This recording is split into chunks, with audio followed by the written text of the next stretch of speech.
কিন্তু তনু চিন্তামণি প্ৰভু কল এই শৰীৰটো মনুষ্য শৰীৰটো বৰ সাধাৰণ নহয়। ভগৱানে নিজৰ স্বৰূপ দৰ্শন কৰিবলৈ হেনো মানুহক জন্ম দিছে, মানুহ নামৰ শৰীৰটো নিৰ্মাণ কৰিছে। তেওঁ নিজক চাবৰ কাৰণে যে মই এনেকুৱা, নিজৰ স্বৰূপ দৰ্শন কৰিবৰ কাৰণে মানুহৰ সৃষ্টি। গতিকে মানুহৰ দ্বাৰা কৃতকৰ্ম ঐশ্বৰিক হ'ব লাগে। মানুহে অনিশ্বৰযুক্ত কৰ্ম কেতিয়াও মানুহৰ দ্বাৰা সাধন হ'ব নালাগে। যাক মানুহে নৰাধম বুলি ক'ব, পশুতুল্য বুলি তুলনা কৰিব যাতে নোৱাৰে। কাৰণ আপুনি মানুহটো। গতিকে আপোনাৰ পৰা যি চিন্তা প্ৰসূত হ'ব, আপোনাৰ দ্বাৰা যি কৰ্ম সম্পাদিত হ'ব, সেই কৰ্ম ঐশ্বৰিক কৰ্ম হ'ব লাগে। কাৰণ ঈশ্বৰৰ স্বৰূপ আপোনাৰ তাতে ঢালি বাকি দিছেতো। সেইকাৰণে আপোনালোকক অমৃত সন্তান বোলা হৈছে। শৃণ্বন্তু বিশ্ব মনুষ্যম অমৃতস্য পুত্ৰাঃ। মানুহ অমৃতৰ সন্তান। গতিকে অমৃত সন্তান মানুহৰ দ্বাৰা যি কৰ্ম সম্পাদিত হয়, সেই কৰ্ম সৰ্বদা কল্যাণকাৰী হ'ব লাগে। আৰু সঁচাকে পৃথিৱীৰ যিমান জীৱ জগতত যিমান বস্তু আছে, সকলোৰে কল্যাণ কৰিবৰ পৰা সামৰ্থ্য বুদ্ধিমত্তা মানুহৰ তাতে থাকে। সেইকাৰণে সততে চিন্ত্য কৃষ্ণৰ চৰণ, এই নৰতনু কেতিয়া শেষ হয় কোনেও ক'ব নোৱাৰে। জীৱন দুদুনীয়া। আমিতো গোৱালপৰীয়া মানুহ। আমাৰ গোৱালপৰীয়া ভাষাত আমাৰ লোকসংগীতত খুব ধুনীয়াকে কৈছে, টাকা পয়সা ভিতার বাড়ি জীবন গেলে সব রইবে হে পরি, সঙ্গের সাথী কেউ তোর হবে না, এই ভব নদী কেমনে হইবে পাহাড়, ওই একবার হরি বলো মন বাহারে বার, বেলা ডুবিলে হবে রে অন্ধকার, বেলা ডুবিলে হবে রে রাত্রি, সঙ্গে নাই তোর সঙ্গের সাথী, সঙ্গের সাথী কেউ তোর হবে না, ওই একবার হরি বলো মন রসনা, মানৱ দেহেৰ গৈৰৱ কইৰ না। এটা মাটিৰ ভাণ্ডৰ যেনেকে কোনো নিৰাপত্তা নাই, থংকে পৰিলে ভাঙি চিঙি চুৰমাৰ হৈ যায়। এটা মাটিৰ কলহ যিদিনাখন ভাঙি যায়, তাক আৰু পুনৰ গঢ়িব নোৱাৰে। গঢ়িবৰ কাৰণে এটা প্ৰক্ৰিয়া আছে। সি বহুকাল বছৰ আৰু মাটিত বিলীন হৈ হৈ হৈ মাটিত জিন গৈ মাটি হৈ যাব লাগিব, তাৰ পিছতহে তাক আকৌ গঢ়িব পৰা যায়।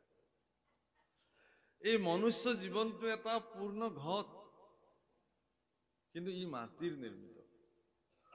ই যদি ভাঙি যায়, খণ্ডিত খণ্ড হৈ যায়, ইয়াক পুনৰ গঢ়াৰ উপায় নাই।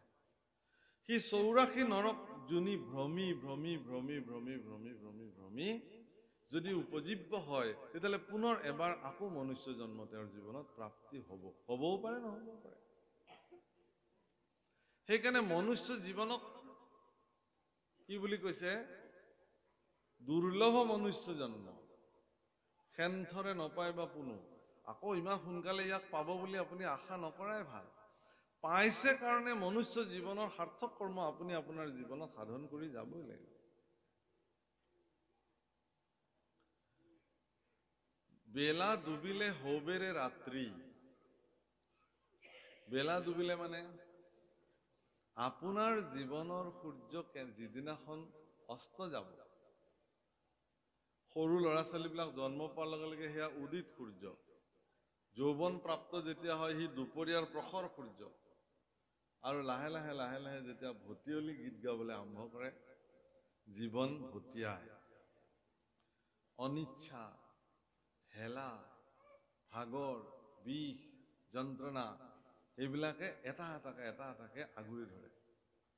কিবা কৰিব মন থাকিলেও এলাহ, ভাগৰ এইবিলাকে তেওঁক নিৰাশ কৰি তোলে। ঈশ্বৰ সাধনা কৰিবৰ কাৰণেও তেওঁ কি ক'ব যে মই গ'লোহেঁতেন যাওক, নেযাওঁ আৰু বেছি সময় বহি থাকিব নোৱাৰো নহয় তলত, গতিকে আৰু ইয়াৰ পৰাই সেৱা জনাইছো। কিন্তু যিখিনি সময়ত তেওঁ বহু সময় একেলগে বহি থাকিব পাৰিছিল, সেই সময়ত কিন্তু তেওঁ শুনিবলৈ নাহিলে। যিটো সময়ত তেওঁ ঘণ্টা ঘণ্টা জুৰি মাটিত বহি ঈশ্বৰৰ সাধন কৰিব পাৰিছিলে, সিদিনাখন কিন্তু তেওঁৰ মন মানসিকতাত কোনেও জাগ্ৰত কৰি নিদিলে যে তোমাৰ শক্তি সামৰ্থ্য থাকোঁতেই তুমি এই কৰ্ম কৰি লোৱা। সকলোৰে ধাৰণা এটাই হ'ল যে ধৰ্ম কাৰ্য বৃদ্ধকালত কৰিব লাগে, গতিকে বৃদ্ধকালত আমি কৰিম।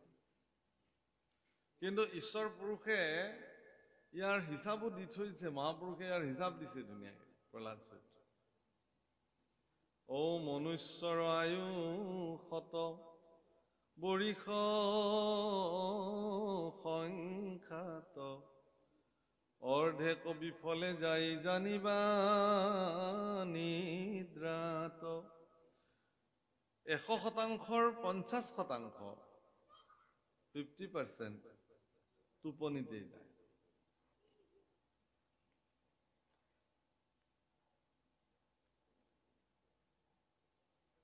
ৰাম বিংশতি বৰিষ আউৰ যাই উমলন্তে, আউৰ 10 বৰিষ ধনকৈ উপাৰ্জন্তে। 20%, 100% আয়ুসৰাজিৰ 20% কেৱল উমলোতেই যায়, কোনো কামত নাহিল, সেইকেইটা এনেই গ'ল। অৰ্থাৎ ক'বলৈ গ'লে এতিয়ালৈকে 70%, 100%ৰ 70% হিচাপতকে বাহিৰত গুচি গ'ল, এনেই গ'ল। থাকিল কিমান? 30%। তাৰো হিচাপ দিছে চাব।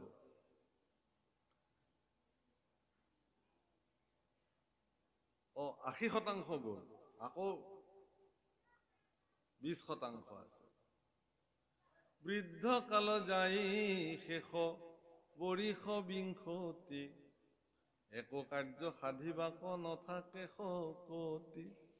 20% বৃদ্ধকালত যায়, আৰু সেই বৃদ্ধকাল সময় কোনো এটা কাম সঠিকভাৱে কৰাৰ তেওঁৰ কোনো ধৰণৰ মানসিকতা আৰু নাথাকে।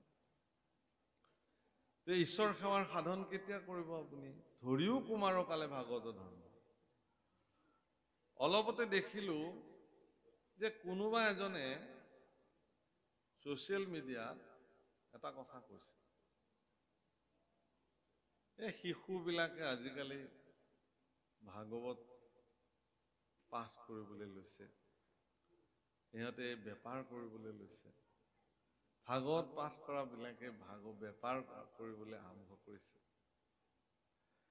এতিয়া শিশু এটাই বাৰু ভুলে শুদ্ধ ভাগৱত ক'বলৈ আৰম্ভ কৰিছে, ঈশ্বৰ সাধনা কৰিবলৈ আৰম্ভ কৰিছে, আমিবিলাকে প্ৰেৰণা দিব লাগে।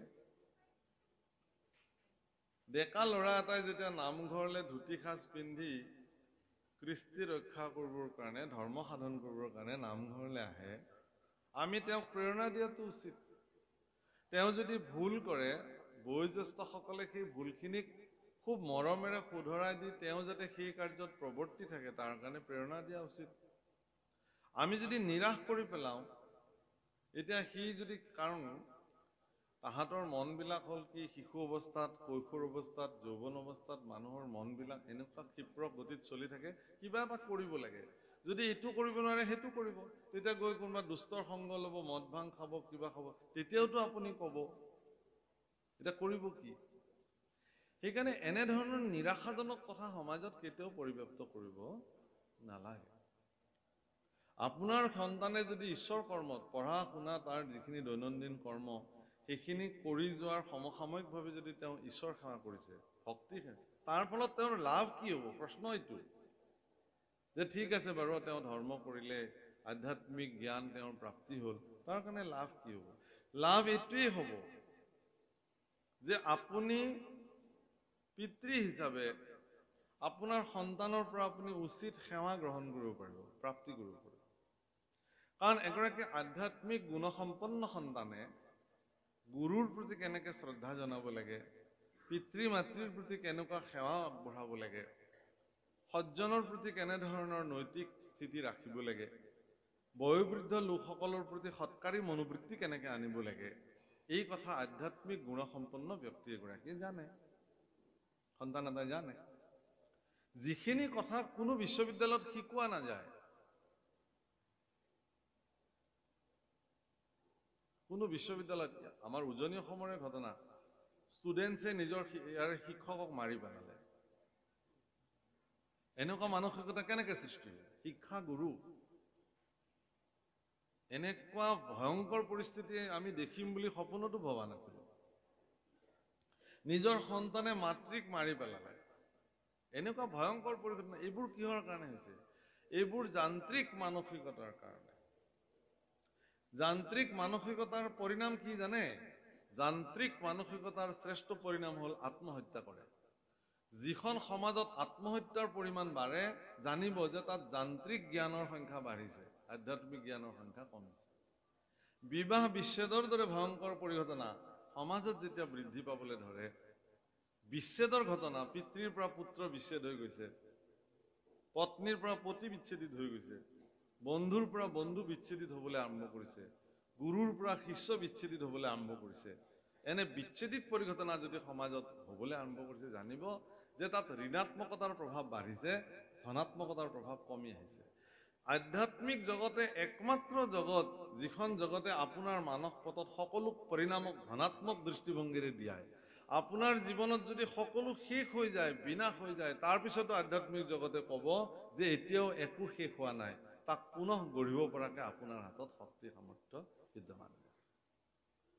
কিন্তু নিৰাশাবাদীসকলে কি ক'ব? যে আপোনাৰ আৰু কি থাকিল, আপুনিতো শেষেই হৈ গ'ল মানুহজন। দাও দাওকে জ্বলি থকা জুইত নিজৰ ঘৰ দুৱাৰ সম্পত্তি লেলিহান জুইত যেতিয়া দহি থাকে, কোনেও তাক পানী ঢালি ফায়াৰ ব্ৰিগেড আহি একো কৰিব পৰা নাই। নিজৰ স্ব উপাৰ্জিত সম্পত্তি ঘৰ সকলো জ্বলি গৈ আছে অগ্নিত। তেনেকুৱা অৱস্থাত যদি ব্যক্তি এগৰাকীক আপুনি গৈ কাষত দৃঢ়তাৰে ক'ব পাৰে যে আপুনি একো ইমান দুখ কৰিব নালাগে, একো হোৱা নাই, আপুনিতো ভালে আছে, আপোনাৰ সতি সন্ততিখিনিতো নিৰাপদে আছে, গতিকে এনেকুৱা 10টা বিল্ডিং আপুনি বনাই ল'ব পাৰিব, আপুনি নিৰাশ নহ'ব, আমি আছো নহয় আপোনাৰ লগত। এই বুলি ক'লে মানুহজনে কিন্তু লগে লগে কি হৈ যাব? স্থিৰ হৈ যাব। আৰু এইটো আধ্যাত্মিক গুণসম্পন্ন ব্যক্তিহে এনেকুৱা প্ৰেৰণা দিব পাৰে। কিন্তু নিৰাশাবাদী মানুহ কি বুলি ক'ব? ঋণাত্মক চিন্তাৰ মানুহে যে তাকে চিন্তা কৰিছো, এতিয়া আপুনি কি লৈ জীয়াই থাকিব, চবতো শেষেই হৈ গ'ল।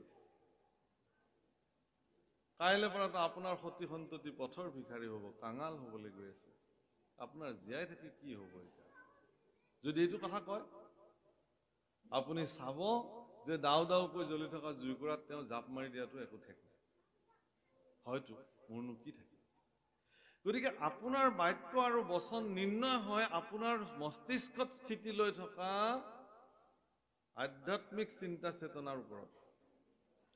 সেইকাৰণে এগৰাকী ব্যক্তিক, ধাৰ্মিক ব্যক্তিক, ঈশ্বৰৰ প্ৰতি সদ্ভাৱনা, গুৰুৰ প্ৰতি শ্ৰদ্ধা থকা ব্যক্তিৰ আটাইতকৈ শ্ৰেষ্ঠ সম্পত্তি হ'ল তেওঁ নিজেও তৰিব পাৰে, আনকো তৰাই ৰাখিব পাৰে। সেইকাৰণে ভাগৱত শাস্ত্ৰ আৰম্ভ হ'ল মৰিলোৰ পৰা আৰু শেষ হৈছে তৰিলোৰ।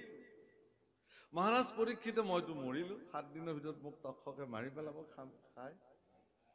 যেতিয়া পৰম ধনাত্মক চিন্তাৰ নিৰ্গুণবাদী পুৰুষ সুখদেৱ তেওঁৰ সন্মুখত বিদ্যমান হ'ল, সুখদেৱে ক'লে একো হোৱা নাই তোমাৰ, কি হৈছে? তুমিতো তৰিলা, তৰণৰ উপায় হ'ল তোমাৰ কাৰণে। আৰু সেইকাৰণে সদু শেষত ভাগৱতৰ সামৰণিত সুখদেৱৰ ওচৰত দণ্ডৱত প্ৰণিপাত কৰি পৰীক্ষিতে কৈছে যে হে গুৰুদেৱ, মই তৰিলো। তৰণৰ উপায় আধ্যাত্মিক জগতে প্ৰদান কৰিছে প্ৰভুসকল। নিৰাশাবাদী হৈ লাভ নাই। আৰু ঋণাত্মকতা জীৱনৰ পৰা বাদ দিব লাগে। সকলো কথাতে ঋণাত্মক দেখা লোকসকলৰ পৰা সংগ পৰিত্যাগ কৰিব লাগে। সি আপোনাক কেতিয়াবা বিপদত পেলাই দিব। আপুনি কেতিয়াবা যদি কিবা কাম কৰিবলৈ সিদ্ধান্ত লয়, যদি কেনেবাকে আপোনাৰ বন্ধুৰ তালিকাত যদি কোনোবা তেনেকুৱা নিৰাশাবাদী ঋণাত্মক চিন্তাধাৰাৰ যদি বন্ধু আছে, আৰু তেওঁ যদি কেনেবাকে গম পায় যে আপুনি এটা শুভ কাৰ্য সম্পাদন কৰিবলৈ লৈছে, তেওঁ একেষাৰে আপোনাক ক'ব, এইবিলাক কাম নাই, তুমি মিছাতে এইবোৰ ফচিবলৈ গৈ আছা। তেওঁ নকৰিবও পাৰে। কিন্তু যদি এগৰাকী পজিটিভ চিন্তাৰ, ধনাত্মক চিন্তাৰ যদি বন্ধু আপোনাৰ যদি আছে, তেওঁ ক'ব যে খুব ভাল, আমি আছো, আগবাঢ়ক, কৰিব লাগে। কৰ্ম আৰম্ভ কৰিলেহে তাৰ শেষ হ'ব। ভাল কাম সদায় কৰিব লাগে। সেইকাৰণে সেই প্ৰভুসকল, এইবোৰ তাতেক নাটেক মায়া হয়, কিন্তু এই তাতেক নাটেক মায়া সিদিনা হ'ব যিদিনা আপুনি উচিত সংস্কাৰৰ জৰিয়তে তাক সুসংগবদ্ধ কৰিব নোৱাৰে। সন্তান আপোনাক ভগৱানে প্ৰদান কৰিছে, আপুনি সন্তানৰ পিতৃ হৈছে, সেইখিনি শেষ নহয়। সেই সন্তানক এগৰাকী জগতৰ কল্যাণকাৰী সত্তা হিচাপে প্ৰস্তুত কৰি তোলাটো আপোনাৰ কিন্তু পবিত্ৰ কৰ্তব্য। আৰু যদি আপুনি সেইমতে কৰিছে, তেতিয়াহ'লে আপুনি সফলেই হ'ল, সফল হৈ গ'ল আপোনাৰ জীৱন। বহু পিতৃ মাতৃক দেখা যায় যে বহুত ধন সম্পত্তি থকাৰ পিছতো একমাত্ৰ দুৰাচাৰী সন্তান জন্ম হ'ল কাৰণে তেওঁৰ জীৱনত শান্তি নাই। আৰু তেওঁতো নিজৰ শান্তি নাই, তেওঁ আনকো অশান্তি কৰি ফুৰে। কাৰণ তেওঁৰ সতি সন্ততিৰ দুৰ্ব্যৱহাৰ তেওঁ গোটেই জীৱনত তেওঁ সেইবিলাক ভোগ কৰি থাকে, আৰু সেই ভোগ তেওঁ অকলে সহিব নোৱাৰি আনকো দি থাকে। এনেকুৱা ঘটনাও দেখাব। সেইকাৰণে সেই অৰ্থতে মহাপুৰুষে ইয়াক তাতেক নাটেক মায়া বুলি কৈছে। গতিকে সততে চিন্তিও কৃষ্ণৰ চৰণ মৰণ এভো নেদেখা। গতিকে কৃষ্ণৰ চৰণ চিন্তা কৰে, কাৰণ ই জগতৰ শ্ৰেষ্ঠ কৰ্ম। মহাপুৰুষ মাধৱদেৱে লিখিলে নামঘোষা, মানে প্ৰভুসকল, মহাপুৰুষ মাধৱদেৱে নামঘোষাত এটা বস্তু লিখিছে, ভজহু গোবিন্দ মূঢ় স্মৰহু গোবিন্দ মূঢ় অন্তকালে গোবিন্দেহে ৰাখিবন্ত নৰাখিব দুক্ৰিয় কৰণে। এইটো নামঘোষাৰ শ্লোক। মই দেখিলো যে অসমৰ বিভিন্ন পণ্ডিতে ইয়াৰ ব্যাখ্যা কৰিছে,